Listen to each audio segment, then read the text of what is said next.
Ézéchias devint roi à l'âge de 25 ans. Son père, le roi Akaz, avait été très mauvais. Il avait fait des choses abominables.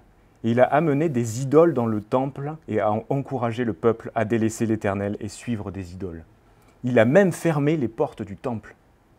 Ézéchias, lui, fit ce qui est droit aux yeux de l'Éternel. Ça fait du bien d'entendre ça. Il fit ce qui est droit aux yeux de l'Éternel, entièrement comme l'avait fait son ancêtre David. Et la première chose qu'il fit quand il devint roi était d'ouvrir les portes de la maison de l'Éternel et de la réparer. Il appela tous les prêtres et leur demanda de se purifier, de se rappeler qu'ils avaient été choisis par l'Éternel pour être au service de l'Éternel et de tout remettre en ordre. Et une fois que cela a été fait, il reprit les cérémonies dans le temple et envoya des messagers dans tout Juda et tout Israël pour les inviter à célébrer la Pâque, en l'honneur de l'Éternel. Le temple d'Israël venait de subir l'invasion des Assyriens. Ils avaient beaucoup souffert. Peut-être voudraient-ils revenir à l'Éternel. Mais tristement, ils se moquèrent de l'Éternel. Ils ne voulaient rien savoir. Seulement quelques-uns décidèrent de se réunir à Jérusalem avec le peuple de Juda et célébrèrent la Pâque ensemble. Ensuite, ils retournèrent dans leur ville et brisèrent les statues car ils réalisèrent qu'il n'y avait qu'un seul vrai Dieu. Ézéchias, lui, fit ce qui était bien. Devant le Seigneur, il agit en recherchant son Dieu de tout son cœur et connut le succès.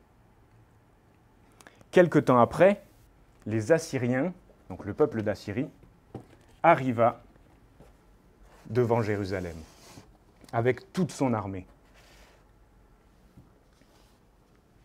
Et vous savez ce que toute l'armée d'Assyrie entoura Jérusalem. Et ils allaient assiéger la ville. Est-ce que vous savez ce que ça veut dire, assiéger une ville? Ça veut dire garder pour que personne ne sorte. Exactement. Ça veut dire entourer la ville, bloquer tous les accès à cette ville, pour que les habitants s'épuisent et après, on vient envahir cette ville. Ézéchias, lui, il prit courage. Il fortifia la ville. Il boucha aussi les sources d'eau qui se trouvaient à l'extérieur de la ville et creusa un tunnel pour amener l'eau à l'intérieur des murs. Ézéchias, il encouragea même le peuple. « Fortifiez-vous et soyez pleins de courage, n'ayez pas peur et ne vous laissez pas effrayer face au roi d'Assyrie et toute la foule qui est avec lui. Car avec nous, il y a l'Éternel. Avec nous, il y a l'Éternel, notre Dieu qui nous aidera et qui combattra pour nous. » Le roi d'Assyrie, lui, il envoya 2 serviteurs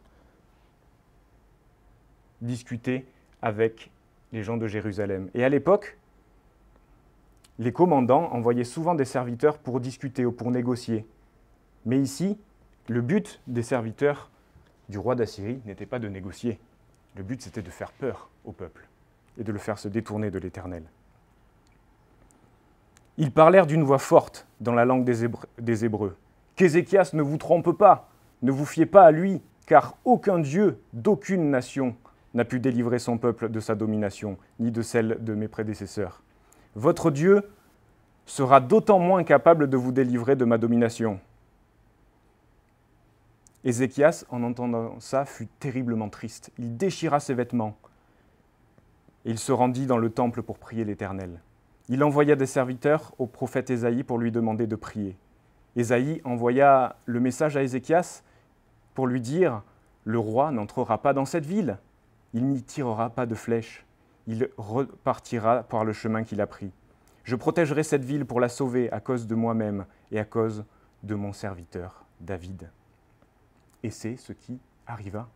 Dieu envoya un ange dans le camp des Assyriens et il fit disparaître beaucoup de soldats.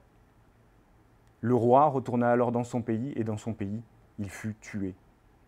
Voilà comment l'Éternel sauva Ézéchias et tout Jérusalem de la domination de ses ennemis. Et on termine par un verset du prophète Ésaïe qui nous dit « N'aie pas peur, car je suis avec toi. » Et c'est l'Éternel qui parle. « Ne promène pas des regards inquiets, car je suis ton Dieu. Je te fortifie, je viens à ton secours.